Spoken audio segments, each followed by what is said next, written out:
من الشيطان الرجيم. بسم الله الرحمن الرحيم. يا أيها الذين آمنوا استعينوا بالصبر والصلاة إن الله مع الصابرين.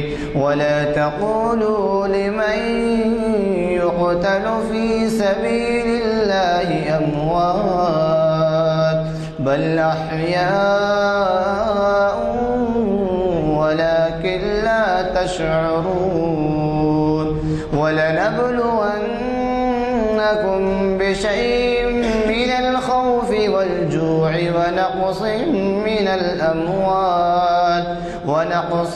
من الأموال والأنفس والثمرات وبشر الصابرين الذين إذا أصابتهم مصيبة قالوا إنا لله وإنا إليه راجعون. أولئك عليهم صلوات من ربهم ورحمة وأولئك هم المهتدون. جامع مسجد عالیہ گن فاؤنڈری کے کانفرنس ہال میں بعد نماز عصر منعقد ہو رہی ہے جو تاریخ اسلام کی 851ویں نشست ہے. اگر آپ کو اس کے عرصے کا حساب لگانا ہے تو 45 نشستیں سال میں ہوتی ہیں. رمضان میں نہیں ہوتی، تہوار رہے تو نہیں ہوتی، یا پھر کرفیو ہو جائے یا بارش زیادہ ہو جائے تو نہیں ہوتی. لہذا اب اسی سے اندازہ لگائیے کہ آپ کے تعاون سے ہم کہاں سے کہاں پہنچ گئے ہیں کہ 851ویں نشست ہے. اس نشست میں بہت اہم رول رہا ہے آج کے مخرج صاحب کا، جو ایک بین الاقوامی شہرت رکھتے ہیں اور سالار جنگ میوزیم کے کیوریٹر رہے ہیں. آپ کو تو یہ بھی معلوم ہوگا کہ سالار جنگ میوزیم کا نمبر 1 پہ شمار ہوتا ہے جو کسی پرسنل کلیکشن کے معاملے میں آتا ہے. یعنی دنیا میں کسی کے ایک بات پہلے یہ بھی سن لیجئے کہ لندن، یہ میں سنا ہی نہیں کہہ رہا ہوں، میں خود وزٹ کیا ہوں لندن میں، مگر پورے وزٹ وہ نہیں کیا. لندن میں جو میوزیم ہیں 300 میوزیم ہیں. اب اندازہ لگائیے دنیا بھر میں کتنے میوزیم ہوں گے، مگر چھوٹے موٹے میوزیم ملا کے ہیں. تو اب یہ ایسے میوزیم کے ہمارے جو بھی تعاون کرنے والے ہیں ان میں جو ہے احمد علی صاحب بہت قدیم ہیں، اور آج انہیں ہم سب کی جانب سے مبارکباد بھی پیش کرنا ہے کہ آج صبح کی ایک نشست میں ان کو Abul Kalam Azad institute public garden میں جو ہے اس کا مینیجنگ ٹرسٹی مقرر کیا گیا ہے. سیکریٹری کی حیثیت سے وہ کام کریں گے، اور ہم وہاں سب کے سب خوش ہیں کہ انہوں نے ایسا عہدہ سنبھالا ہے جہاں ہم کو کمال الدین علی خان صاحب جو سابق سیکریٹری تھے وہ بندہ نواز یونیورسٹی کے رجسٹرار بننے کی وجہ سے وہ خالی ہوا. تو ہماری نگاہیں تھیں تلاش میں، اور اس میں ایسے نگاہ آپ پر پڑی گئی کہ ایسی تجویز ہوئی کہ وہ سب نے مان لیا اور بہت ہی خوشی سے مان لیا. اللہ کرے ہم دعا گو ہیں کہ آپ کی خدمات مولانا ابوالکلام آزاد یونیورسٹی کے لیے بہت صحیح ثابت ہوں.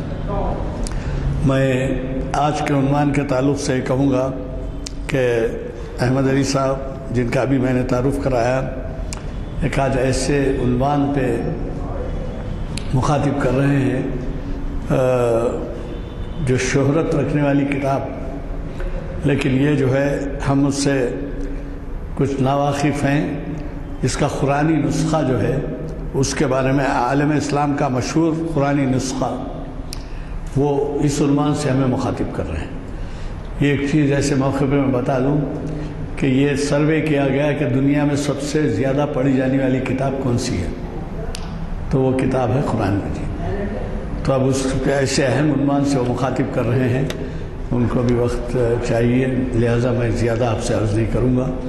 البتہ بعد محفل کے جب دعا ہوگی تو آپ کو معلوم ہے کل مفتی صاحب رحلت کر گئے، شاید کل ہمارے یہاں ان کی طویل صحتیابی کے لیے دعا ہو رہی تھی، اس وقت ان کے روح پرواز ہو رہی تھی، تو ان کے لیے بھی دعا کی جائے گی۔ اور ویسے آپ سے گزارش ہے کہ آپ کا تعاون جاری رکھیں، اور حتی الامکان ہمارے جو پرچے ہیں آ گئے ہیں وہ لے جا کے جو ہے تقسیم کیجیے، مفت میں آپ تبلیغ کا ثواب پائیں گے۔ میں آج کے مخرج صاحب سے گزارش کرتا ہوں کہ وہ شہ نشین پر تشریف لائیں۔ صفات سمیع سمات کبیر الشان جلیل القدر رفیع الذکر مطاع الامر جلیل البرہان وسیع العلم عزیز الحلم کثیر الغفران جمیل الثناء جزیل عطاء مجیب الدعاء عمیم الاحسان محمد الرسول اللہ علیہ الصلاۃ اللہ هو سید الکون سید الانس والجن هو رسول صادق وهو انسان کامل اللہم صل وسلم وزد وبارک علیہ۔ اعوذ باللہ من الشیطان الرجیم، بسم اللہ الرحمن الرحیم۔ قال اللہ تبارک و تعالی فی القرآن المجید والفرقان الحمید ورتل القرآن ترتیلا، صدق اللہ العظیم۔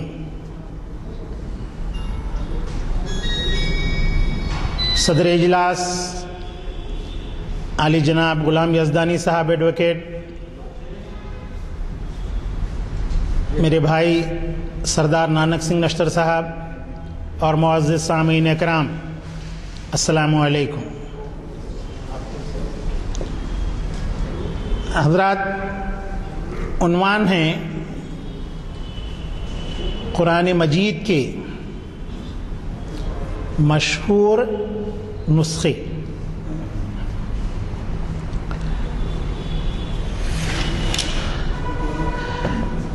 اللہ رب العزت نے نبی کریم صلی اللہ علیہ وسلم پر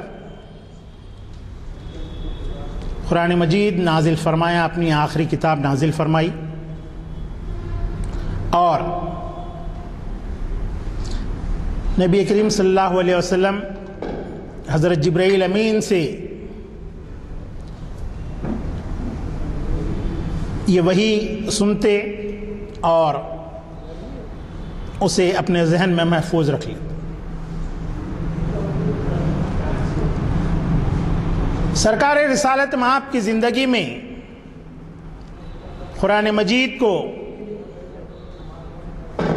کتابی شکل دینے کا آغاز نہیں ہوا، بلکہ حضور اکرم صلی اللہ علیہ وسلم کاتبان وحی کو طلب فرماتے اور جو وحی آپ پر نازل ہوئی ہے اسے ضبط تحریر میں لاتے۔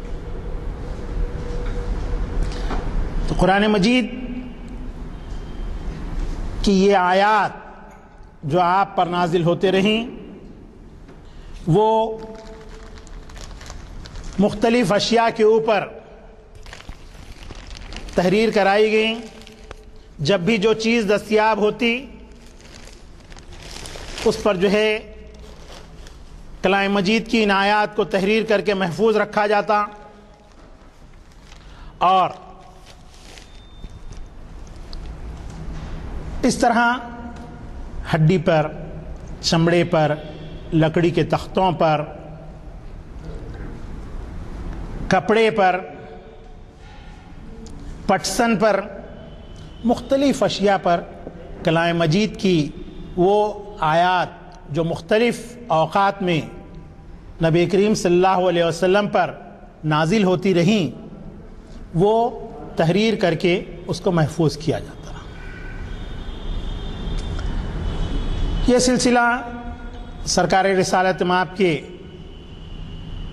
عہد میں جاری رہا، اور جب قرآن مجید کی تکمیل ہو گئی پورا قرآن مجید اللہ رب العزت نے سرکار دو عالم صلی اللہ علیہ وسلم پر نازل فرما دیا،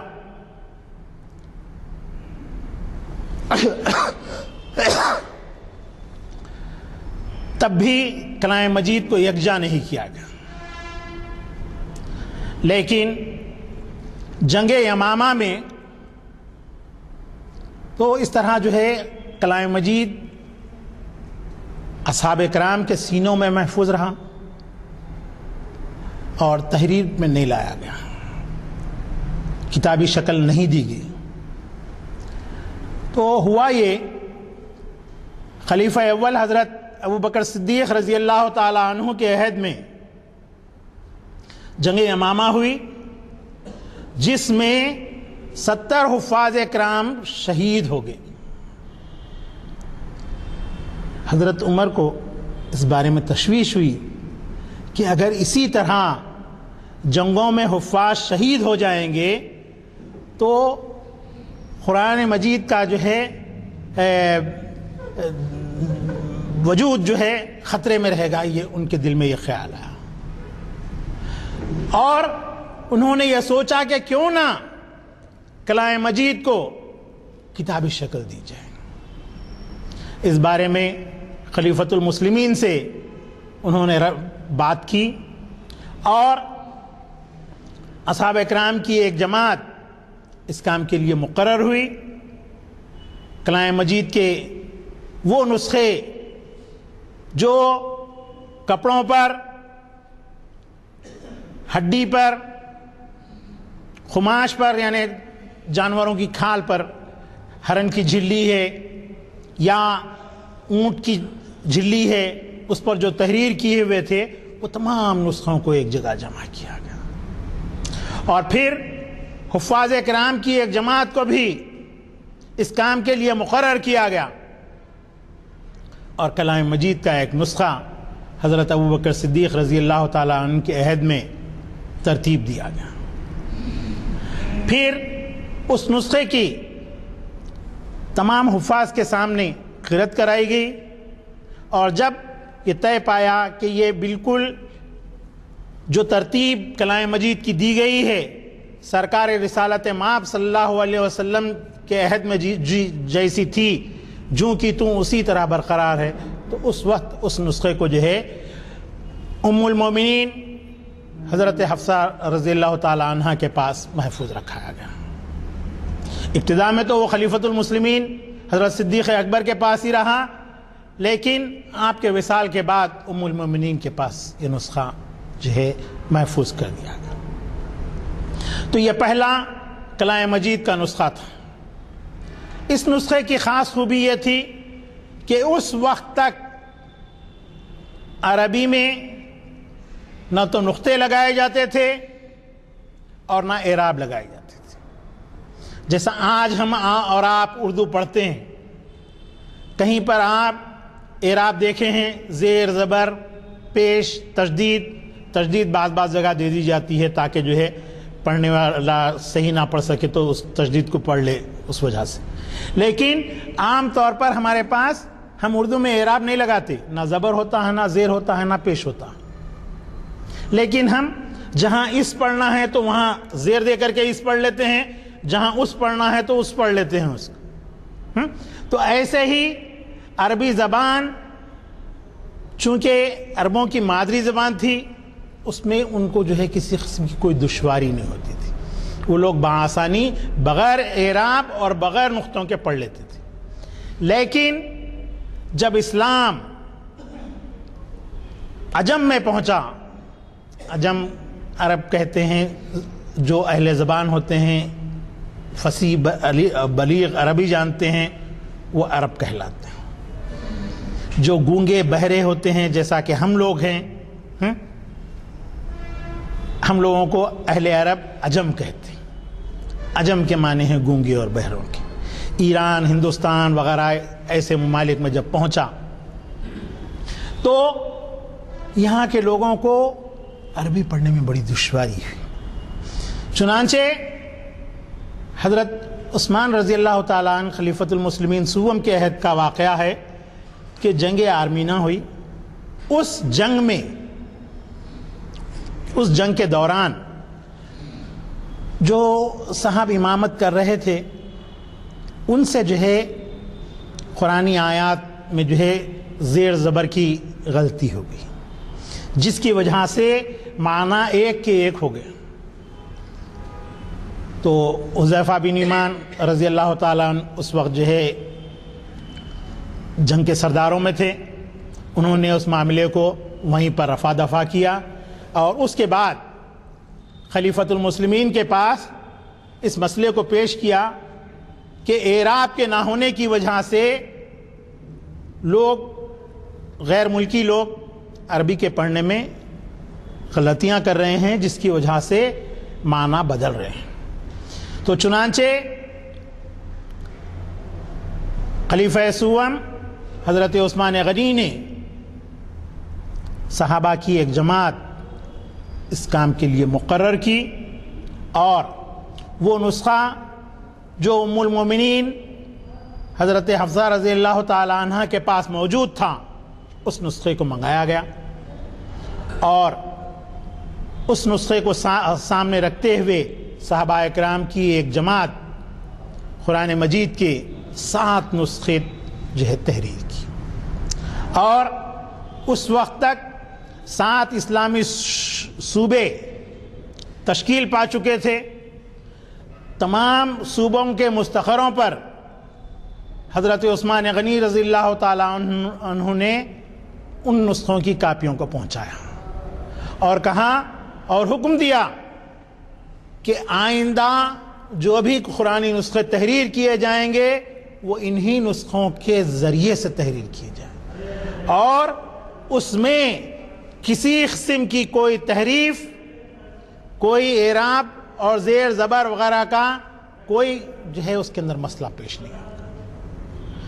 چنانچہ اس عہد میں جس طرح سے کلام مجید کے نسخوں کی ترتیب انجام پائی تھی، وہی ترتیب آج بھی ہر جگہ رائج۔ تو اس طرح کلام مجید کے یہ اولین 7 نسخے آج بھی دنیا بھر میں شہرت رکھتے ہیں، اور یہ نسخے اس وقت جو موجود ہیں وہ 3۔ پہلا نسخہ آپ کے انڈیا آفس لائبریری میں، دوسرا نسخہ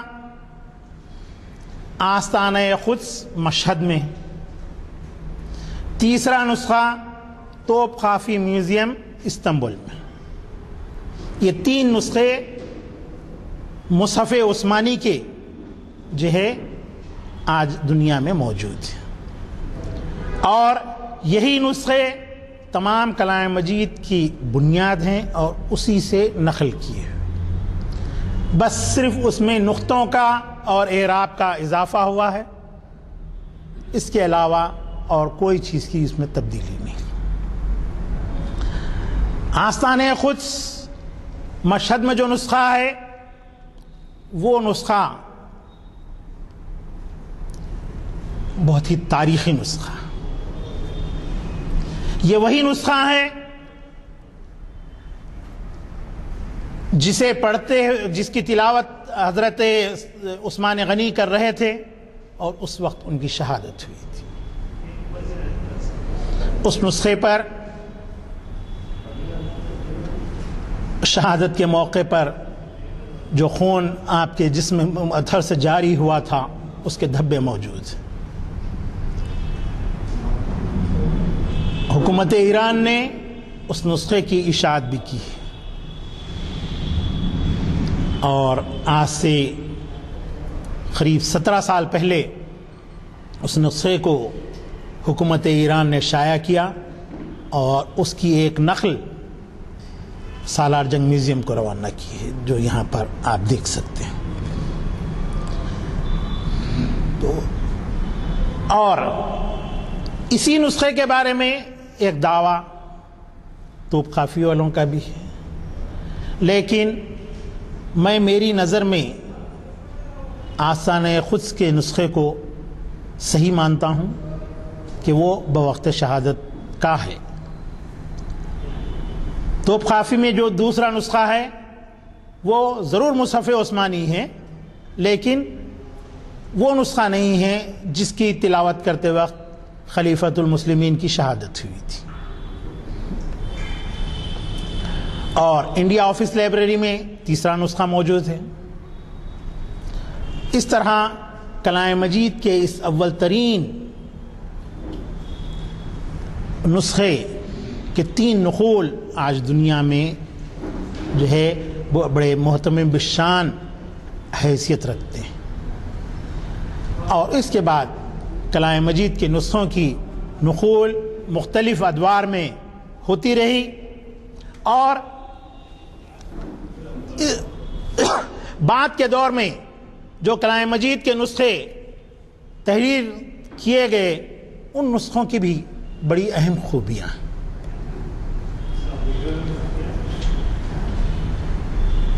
ذرا 2 منٹ رکتے بابا، وہ گفتگو آپ لوگ جو کر رہے ہیں۔ جی جی نہیں، میں ذرا آپ لوگ جو تقسیم کرتے وقت جو بات ہو رہی ہے اس واسطے بول رہا ہوں۔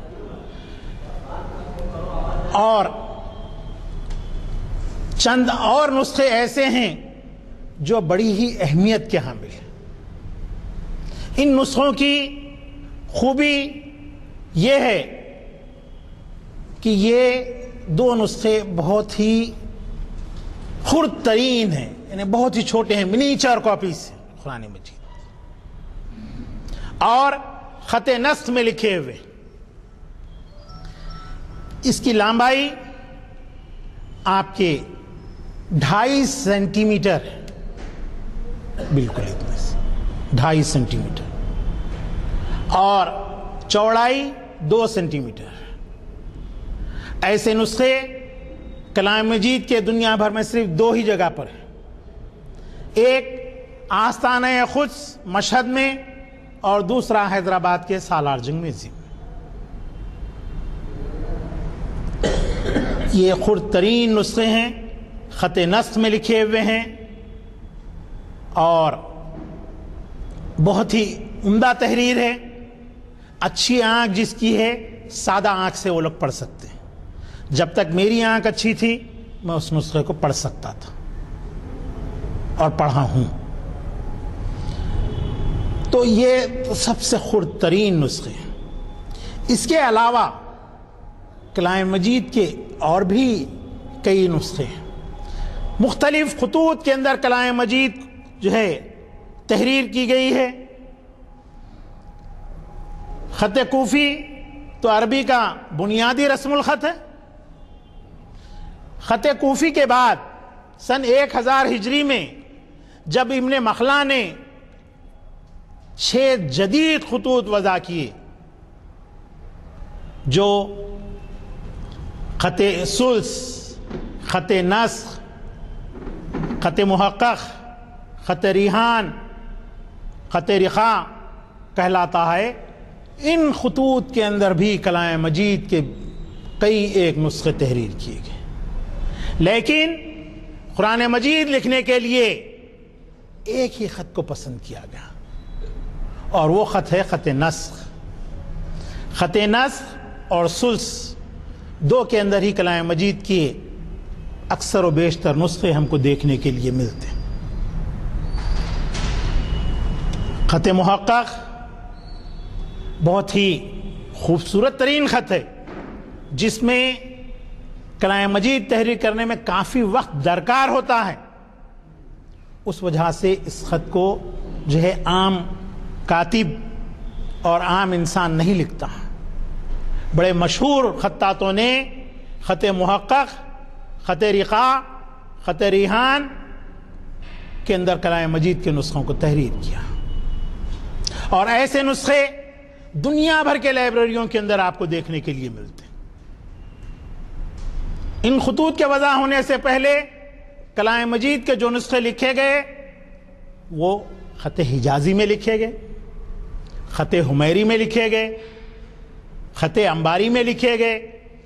یہ تمام خطوط کوئی الگ الگ خطوط نہیں، بلکہ خط کوفی کی ہی ایک قسم ہے۔ جس کو کوفی کا نام تقریباً 200 صدی کے بعد ابن ندیم نے اپنی کتاب الفہرست میں اس کو کوفی کا نام دیا، ورنہ اس سے پہلے کوئی انباری کہلاتا تھا، کوئی حویری کہلاتا تھا، کوئی حمیری کہلاتا تھا۔ دراصل یہ تمام خطوط حجازی وغیرہ یہ تمام جو ہے اہل عرب کے خط تھے، اور تھوڑی سی اس کے اندر جو ہے مقامی اثرات کی وجہ سے بعض میں الف تھوڑا سا ترچھا لکھا جاتا تھا، بعض میں کھڑا بالکل ایک دم لکھا جاتا تھا، بعض میں رخ اس جانب مڑا جاتا تھا، تو یہ معمولی سی تبدیلی تھی۔ تو ان تمام خطوط کو جو ہے آپ کے ابن ندیم نے اپنی کتاب میں تقریباً 200 صدی ہجری کے بعد اس کو خط کوفی کا نام دیا، اور خط کوفی کی مختلف جو ہے ترتیب جو ہے علیحدہ علیحدہ کی گئی۔ آپ کو یہ جان کر بڑا تعجب ہوگا کہ ایک الخلیلی کلیکشن ہے دنیا بھر میں جس کے پاس کلام مجید کے نادر و نایاب نسخوں کا بہت ہی اہم کلیکشن موجود ہے۔ مگر تعجب کی بات یہ ہے کہ وہ مسلمان نہیں، سمجھے، وہ غیر مسلم ہیں، اور اس کے پاس دنیا بھر کے قدیم ترین کلام مجید کے نسخوں کا بہترین کلیکشن موجود ہے۔ اگر اس کی قیمت کا اندازہ لگائے تو میں سمجھتا ہوں کہ کوئی اس کو خرید نہیں سکتا، اس کی قیمت اس کی ادا نہیں کر سکتا، اتنا بیش قیمت ذخیرہ اس کے پاس موجود ہے۔ اسرائیلی ہے لیکن کلیکشن اس کے پاس بہت ہی اچھا ہے، اور جتنا ریسرچ اس نے کلام مجید کی کتابت کے اوپر کیا ہے میں نے سمجھتا کہ کوئی مسلمان کیا ہوگا، اتنا نادر و نایاب کلیکشن اس کے پاس موجود ہے۔ ایسے ہی پرائیویٹ کلیکشنز میں حاجی رجب کا نام بھی آتا۔ حاجی رجب کویت کے باشندے ہیں، ان کے پاس بھی کلام مجید کے نادر و نایاب نسخوں کا بہترین کلیکشن۔ خط اندلس یعنی اسپین کا جو خط ہے، افریقہ کا جو خط ہے خط مغرب، چین کا جو خط ہے خط سینی کہلاتا ہے، وہ تمام کلام مجید کے نسخوں کا نادر و نایاب ذخیرہ اس شخص کے پاس موجود ہے۔ کویت کی سرحد کے اوپر مکان واقع ہے، جب عراق کی جنگ ہوئی تھی تو اس وقت اس کے گھر کے اوپر بھی حملہ ہوا تھا، لیکن دونوں ضعیف بوڑھا بوڑھی ہیں، دونوں باہر نکل کے آئے، جس کو دیکھ کے فوج جو ہے چھوڑ کے چلے گئی ان کو، ورنہ وہ جو ہے جنگ کی نظر ہو جاتا تھا کلیکشن۔ تو کلام مجید کے نادر و نایاب نسخوں کا بہترین کلیکشن ان کے پاس موجود ہے، اور اس کلیکشن کو دونوں میاں بیوی نے میوزیم کی شکل دی تھی، حتیٰ کہ کعبۃ اللہ شریف کا غلاف مبارک آپ لوگ ہر جگہ دیکھتے ہیں، کسی کے پاس بھی مل جاتا ہے۔ شہر میں جو ہے کم سے کم 500 افراد تو ایسے نکل جائیں گے جن کے پاس جو ہے کعبۃ اللہ شریف کا غلاف مبارک ہے، لیکن حاجی رجب کی میوزیم میں رسول اللہ صلی اللہ علیہ وسلم کے جو ہے حجرہ مبارک کا پردہ موجود ہے۔ پہلی مرتبہ میں بھی وہیں پر دیکھا، تو ایسا نادر و نایاب کلیکشن اس شخص کے پاس موجود ہے۔ تو میں یہ عرض کر رہا تھا کہ کلام مجید کے جو مشہور و معروف نسخے ہیں، ان نسخوں کی تحریر میں اہل ہندوستان کو بھی ایک اہم مقام حاصل۔ ہمارے پاس ہندوستان میں ایک خط وضع ہوا جس کو خط بہار یا خط بہار کہتے ہیں، دونوں بھی کہہ لیجئے، دونوں بھی چیزیں صحیح ہیں، بہار کہے وہ بھی صحیح ہے، بہار کہے وہ بھی صحیح ہے۔ بہار اس لیے کہ بہار کے سہسرام کے علاقے کے اندر وہ خط پنپا تھا، ڈیولپ ہوا تھا، وہیں وضع ہوا تھا، اس وجہ سے خط بہار۔ بہار اس لیے کہ کلام مجید کا آپ نسخے کے اوپر اگر نظر ڈالیں گے تو ہر آیت کے اندر ایک نئی بہار رہتی، اس کی تحریر اس انداز کی ہے کہ پیچ و کشش علیحدہ علیحدہ رنگوں کے اندر تحریر کی جاتی ہے، قوسین علیحدہ رنگوں کے اندر تحریر کیے جاتے ہیں جو ابھر کر کے ایسا خوبصورت منظر پیش کرتے ہیں کہ جس کا کوئی جواب نہیں۔ تو ہندوستان میں یہ خط جو وضع ہوا، خط بہار، اس کے نسخے بھی جو ہے ہر جگہ موجود ہیں، دنیا بھر کے اندر موجود ہیں۔ سالار جنگ میوزیم میں ہم لوگ کئی وقت ایسے نسخوں کی جو ہے نمائش رمضان المبارک کے موقع پر کر چکے ہیں، اور جو ہے آپ کے ہمارا جو خط نستعلیق ہے جس میں ہم لوگ لکھتے ہیں، اس کے اندر بھی کلام مجید کا ایک نسخہ ہندوستان میں موجود ہے۔ ہمارا ایک حکمران گزرا ہے جس کا نام جو ہے بابر رہا۔ بابر ایک بہترین خطاط تھا، اس نے خود اپنا ایک خط وضع کیا جس کا نام خط بابری تھا، اور باوجود جنگ و جدال میں رہنے کے اس نے اپنے خط کے اندر کلام مجید کا ایک نسخہ تیار کیا، تحریر کیا خود، اور کعبۃ اللہ شریف کو وہ ہدیہ کیا تھا۔ مغلیہ حکمران شاہجہاں کے عہد میں جو ہے خطاطی کو بڑی جو ہے ترقی ہوئی، اور اس عہد کا ایک خطاط جس کا نام عبد الباقی حداد تھا، اس نے کلام مجید کا ایک نادر و نایاب نسخہ تحریر کیا۔ اس نسخے کی خوبی یہ ہے کہ اس کی ہر سطر سوائے پہلی سطر کے ہر سطر الف سے شروع ہے، اور پورا کلام مجید 30 اوراق کے اوپر مشتمل ہے، یعنی ایک ورق پر ایک پارہ۔ اور خاص بات یہ ہے کہ اس نے اس نسخے کو صرف 44 دن کے اندر تحریر کیا۔ اس نسخے کو میں آپ کے پاس بھیج رہا ہوں، آپ لوگ اس کو دیکھیے۔ عبد الباقی حداد نے عہد شاہجہاں میں یہ نسخہ تحریر کیا تھا، اور اس نسخے کی کاپیز کئی ایک میوزیمز کے اندر موجود ہیں۔ یہ تو شائع کیا ہوا ہے، اور سوائے پہلی سطر کے ہر سطر الف سے شروع ہوتی ہے۔ ایسے ہی ایک خطاط نے جس کا نام اس نے اپنی کتاب کے اندر نہیں دیا ہے، کلام مجید کے اندر اس نے اپنا نام لکھنا مناسب نہیں سمجھا، یہ نسخہ واو سے شروع ہوتا، اور اس نسخے کی خوبی یہ ہے کہ سوائے پہلی سطر کے ہر سطر واو سے شروع ہوتی، یہ مصحف الواو کہلاتا ہے۔ تو میں یہ عرض کر رہا تھا کہ جہاں حکمرانوں نے کلام مجید کے نسخوں کو جو ہے اپنی سرپرستی میں بے بہا قیمت خرچ کرتے ہوئے تحریر کرایا ہے، ایسے ہی غیر مسلم حکمران بھی کلام مجید کے نسخوں کو تحریر کرنے میں اور اس کو یعنی بیش قیمت اس کی جو ہے یعنی بے شمار روپیہ صرف kar کے اس کو حاصل کرنے کے لیے غیر مسلم حکمرانوں نے بھی پیچھے نہیں رہے۔ چنانچہ لاہور کے حکمران تھے جو مہاراجا رنجیت سنگھ کے نام سے جانے جاتے تھے، اور سکھ قوم سے ان کا تعلق تھا۔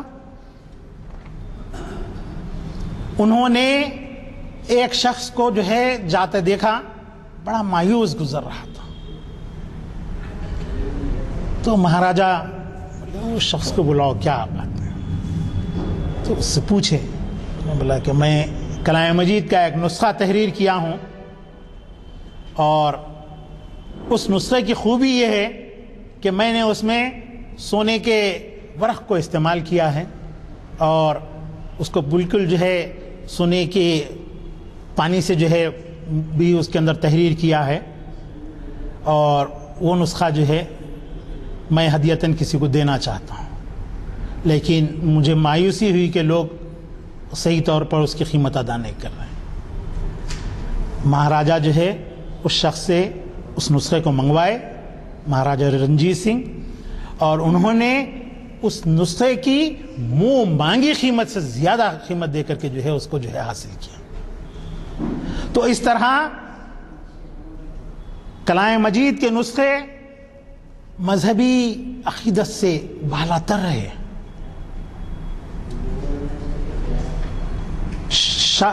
کوئی بھی مذہب کے لوگ ہوں، انہوں نے کلام مجید کے نسخوں کو جو ہے، جیسا کہ ابھی میں عرض کیا آپ سے کہ الخلیل جو اسرائیلی ہے شخص، لیکن اس کے پاس جو قرآن مجید کے نسخے ہیں لا قیمت نسخے۔ تو ایسے ہی مہاراجہ رنجیت سنگھ نے بھی کلام مجید کا ایک بیش قیمت نسخہ مذہب کہلاتا ہے نسخہ، اور اس میں بھی سونے سے لکھے ہوئے پانی کی، سونے کا پانی بنا کر کے جس سے لکھتے ہیں اس نسخے کی اتنی زیادہ اہمیت نہیں ہوتی، سونے سے زیادہ اہمیت ہوتی ہے آپ کے رنگوں کی۔ بلو رنگ ہے جس کو لپس لزولی کہتے ہیں، زبرجد کہتے ہیں، ہرا رنگ ہے جو زمرد کو پیس کر کے تراش کر کے بنایا جاتا ہے۔ سونا تو آپ کے گھر میں بھی ہے، لیکن آپ کے گھر میں زبرجد ہے، آپ کے گھر میں زمرد ہے، ایک آدھ عقیق نکل جائے گا کسی کے پاس، کسی کے پاس شنجرف ہے نہیں۔ تو یہ رنگ جو بیش قیمت پتھر ہوتے ہیں، ان رنگوں کی قیمت بہت زیادہ ہوتی، تو وہ نسخے بہت ہی یعنی قیمتی تصور کیے جاتے ہیں۔ تو قرآن مجید کے ایسے نسخے جو مطلع اور مذہب ہوتے ہیں، طلاکاری اور ذہب کاری، ذہب کہتے ہیں سونے کو، جس میں سونے کا کام ہوتا ہے، ان نسخوں سے بھی زیادہ قیمت جو ہے آپ کے نو رتن جواہرات سے لکھے ہوئے جو نسخے ہوتے ہیں ان کی ہوتی۔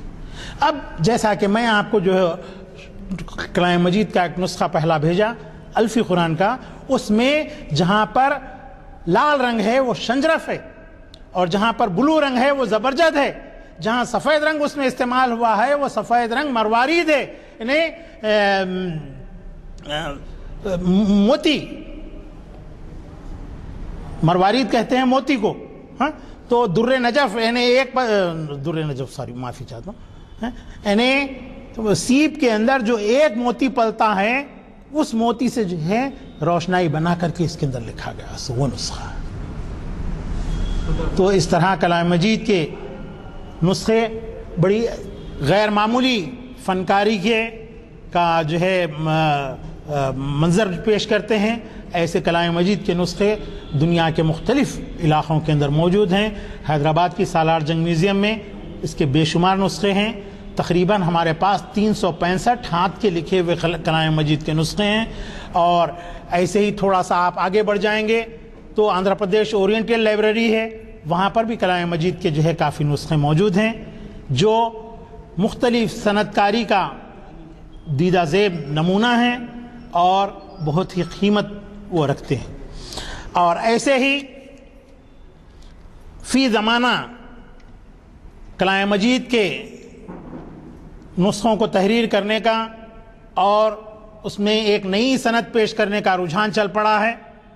حیدرآباد میں بھی ایک لڑکی تحریر کر رہی ہے، چند دنوں میں وہ ہوگا تو اس وقت انشاءاللہ اس نسخے کے اوپر خاص طور پہ ایک لیکچر دوں گا آپ کو۔ تو ہمارے ملک میں جو ہے آپ کے راجستھان کی ریاست میں ایک چھوٹی سی مسلم ریاست ہوا کرتی تھی جو ٹونک کہلاتی۔ ٹونک میں ایک شخص نے جو ہے کلام مجید کا ایک نسخہ، اب جو دنیا کا سب سے طویل ترین نسخہ ہے، اس کی لمبائی آپ کے جو ہے 10 فٹ ہے اور چوڑائی 8 فٹ ہے۔ یہ نسخہ ٹونک میں جو ہے مولانا ابوالکلام آزاد عربی فارسی ریسرچ انسٹیٹیوٹ کے اندر موجود ہے، اور تقریباً اس کو تحریر کروانے میں اس شخص نے جو ہے 1 کروڑ روپے کا خرچہ کیا ہے، حالانکہ اس میں رنگ و روغن اور آپ کے تہذیب کاری کا بھی کام انجام دیا گیا ہے، جس کو کئی ایک آرٹسٹوں نے تقریباً 4 سے 5 سال کی مدت کے اندر جو ہے انہوں نے تیار کیا ہے اس کو، لیکن وہ جو رنگ وہاں پر استعمال کیے گئے ہیں وہ سنتھیٹک کلرز ہیں۔ اور اب دنیا کا سب سے بڑا کلام مجید کا نسخہ ٹونک راجستھان کے اندر موجود ہے۔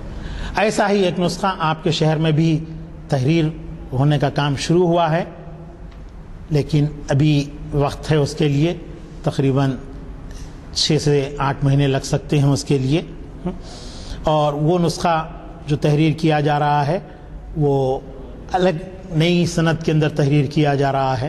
میں اگر اس کو یہاں پر آپ کو اظہار کروں تو وہ بددیانتی رہے گی، کیونکہ جو تحریر کر رہا ہے وہ خود اس بات کو جس سے جو ہے لوگوں کو پہلی طور پر جو ہے مطلع کرنا چاہیے۔ تو حضرات، میں زیادہ وقت لیے بغیر اپنی گفتگو کو یہیں پر ختم کرتا ہوں۔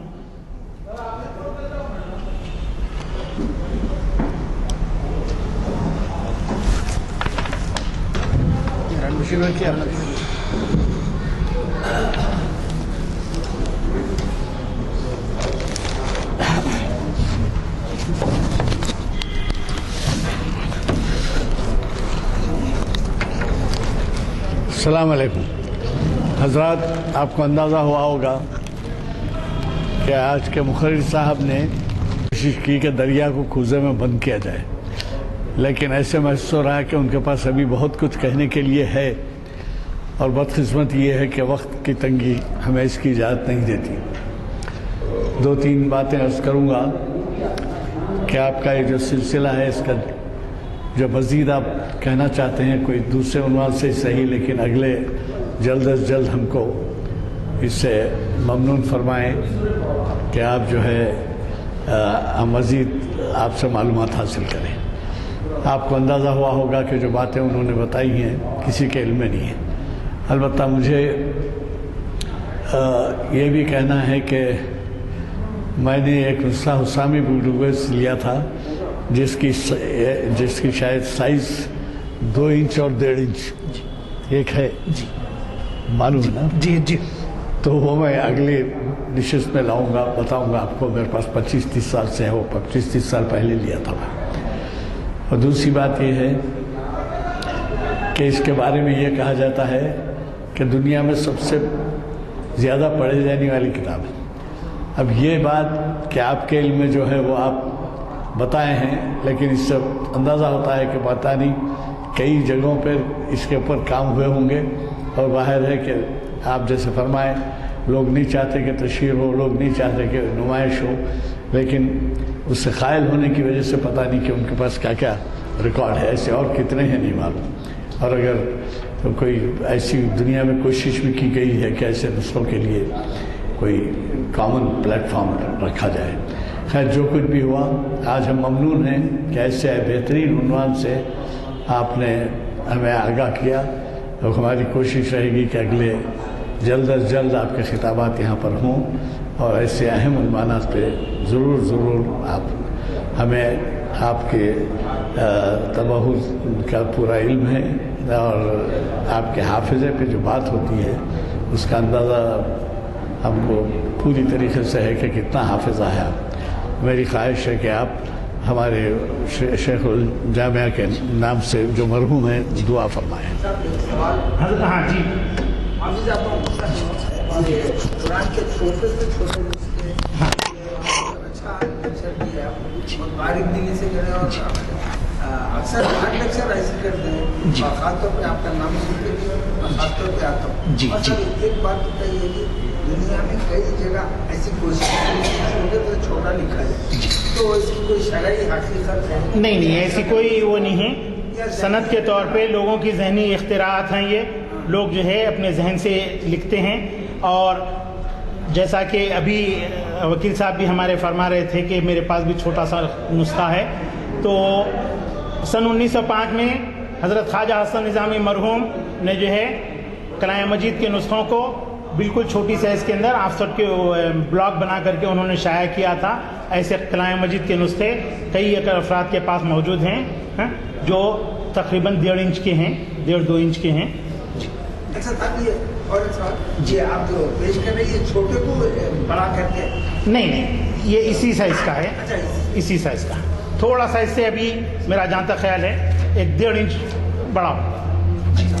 چھوٹا ہے بتا رہے ہاں وہ دوسرے چھوٹے علیحدہ ہیں, وہ 2.5 سینٹی میٹر والے نسخے ہیں. ہاں صاحب, خشخش کے دانے کے اوپر سورہ اخلاص لکھ کر شاہجہاں کو پیش کیا گیا تھا.